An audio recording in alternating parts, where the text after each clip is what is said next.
My name's Jane, I'm 57 years old. I've been very active horse riding and outdoor sort of person for nearly my entire life.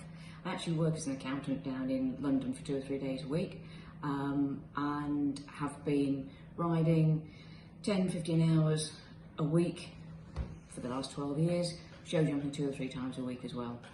2 years ago, this started to become more of a problem, and I realised that I was suffering with pain, not necessarily in my back, but down the backs of my legs, into my buttocks, all the way down to my calves, and I was realising that I was starting to lose control over my legs as well.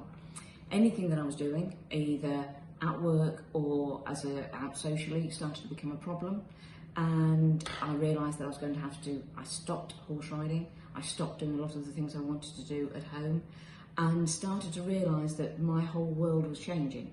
I'm a fiercely independent individual, and that independence was slipping away, and there was nothing I could do about it. Within the last 2 years, as that started to get worse, I started to take advice locally, and was suggested that after an MRI scan, that from the actual positioning of the spine and the problems within it, that there was going to have to be some major surgery. We've got the scan here, and you can see there's a 25% slippage of the actual spine itself. But here, the spinal canal is so congested that there's no chance for any of the nerves to actually move to become free. And this was clearly an indication of what the problems were.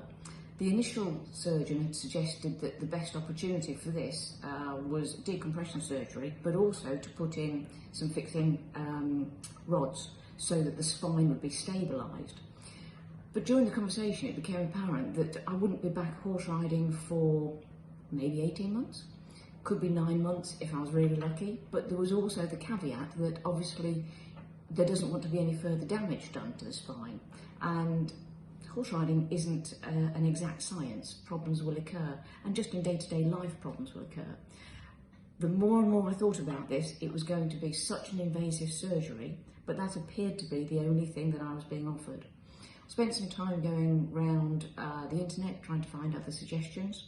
Met an osteopath down in London who suggested I came to see the professor. Came down about a month ago, and going through the scans, it became apparent that there was another solution which wasn't as invasive, which would give me the opportunity to retain my independence, or to retain it, to get back to what I wanted, which was an active lifestyle, being able to get out into the countryside, out doing gardening, more importantly, back horse riding. I had the surgery 3 weeks ago, and within 3 days I was back out travelling home, which is a round trip of 3 to 4 hours, which was train, car, did that very comfortably. And the one thing that it didn't dawn on me until a couple of days after I got home, the biggest difference, when I got up in the morning, I was actually stood upright and I didn't have extreme pain. That hasn't happened for 2 to 3 years. And just mentally, the difference on that was phenomenal. Prior to Christmas, I got to the position where I was anticipating that I would be in a wheelchair for the rest of my life. And that wasn't actually being ruled out by the people I was talking to. That now doesn't look like that's even a possibility. So I can stop looking on the internet for wheelchairs, and I can start looking for new saddles for the horse, which is a far more interesting option to take.